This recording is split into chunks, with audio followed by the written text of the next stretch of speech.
ಧಾರವಾಡದಲ್ಲಿ ಪೌಷ್ಟಿಕ ಆಹಾರ ಭದ್ರತೆಗೆ ಮಣ್ಣಿನ ಆರೋಗ್ಯ ಮತ್ತು ಸಾಂಪ್ರದಾಯಿಕ ತಳಿಗಳು ಎಂಬ ಘೋಷವಾಕ್ಯದಡಿ ಆರಂಭವಾಗಿರುವ ಕೃಷಿ ಮೇಳದ 2ನೇ ದಿನ ಜನಸಾಗರವೇ ಹರಿದು ಬಂದಿತ್ತು.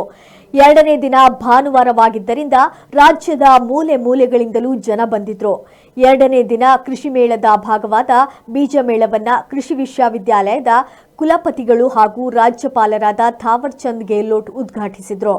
ಈ ವೇಳೆ ಮಾತನಾಡಿದ ಅವರು, ಧಾರವಾಡದ ಕೃಷಿ ಮೇಳ ಹೆಸರುವಾಸಿಯಾಗಿದೆ. ಕೃಷಿ ಮೇಳದ ಉದ್ದೇಶ ಸಫಲವಾಗಬೇಕು. ರೈತರು ಹೊಸ ಹೊಸ ಆವಿಷ್ಕಾರಗಳನ್ನು ಕೃಷಿ ಪದ್ಧತಿಯಲ್ಲಿ ಅಳವಡಿಸಿಕೊಳ್ಳಬೇಕು. ಕೃಷಿಯಲ್ಲಿ ಸಾಧನೆ ಮಾಡಿದ ಅನೇಕರು ರೈತರಿಗೆ ಮಾದರಿಯಾಗಬೇಕು. ಭಾರತ ಸರ್ಕಾರ ರೈತರ ಕಲ್ಯಾಣಕ್ಕಾಗಿ ಅನೇಕ ಯೋಜನೆಗಳನ್ನು ಜಾರಿಗೆ ತಂದಿದ್ದು ಅವುಗಳ ಸದ್ಬಳಕೆಯಾಗಬೇಕು ಎಂದರು.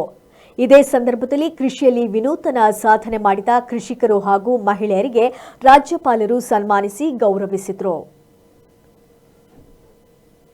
ನಮ್ಮ ಕೃಷಿ ಮೇಳ 2025ರಲ್ಲಿ ಪ್ರತಿ ವರ್ಷದಂತೆ ಫಲಪುಷ್ಪಗಳ ಪ್ರದರ್ಶನ ಹಾಗೂ ಅಲ್ಲಿ ನಾವು ಮೇನ್ ಗೇಟ್ ಇಂದ ಬರ್ಬೇಕಾದ್ರೆ ವೆಟರ್ನರಿ ಡಿಪಾರ್ಟ್ಮೆಂಟ್ ಅಲ್ಲಿ ಆಲ್ ಬ್ರೀಡ್ಸ್, ಆಮೇಲೆ ಇಲ್ಲಿ ಫಲ ಪುಷ್ಪಗಳು ಹಾಗೂ ಸೀಡ್ಸ್ ಇಂದ ಮಾಡಿದಂತಹ ಏನು ಆಭರಣಗಳು ಹಾಗೂ ಸೀಡ್ಸ್ ಇಂದಾನೇ ಒಂದಿಷ್ಟು arts, seeds jewellery, seeds art ಅಂತ ಸೀಡ್ಸ್ ವಿಧ ವಿಧಗಳಾದಂತ ಬೀಜಗಳಲ್ಲಿನೇ ಮಾಡಿದಂತಹ ಆರ್ಟ್ ಗಳನ್ನು ನಾವು ಅಲ್ಲಿ ನೋಡ್ಬೋದು. ಹಾಗೆ ವಿಧ ವಿಧ ಫಲಪುಷ್ಪಗಳ ಪ್ರದರ್ಶನ ಬಗ್ಗೆ ಹೇಳೋದಂದ್ರೆ, ಫಲ ಹಾಗೂ ಸಾಕಷ್ಟು ಫಲ ಮತ್ತು ಪುಷ್ಪಗಳ ಪ್ರದರ್ಶನವನ್ನು ಇಲ್ಲಿ ಮಾಡಲಾಗಿದೆ.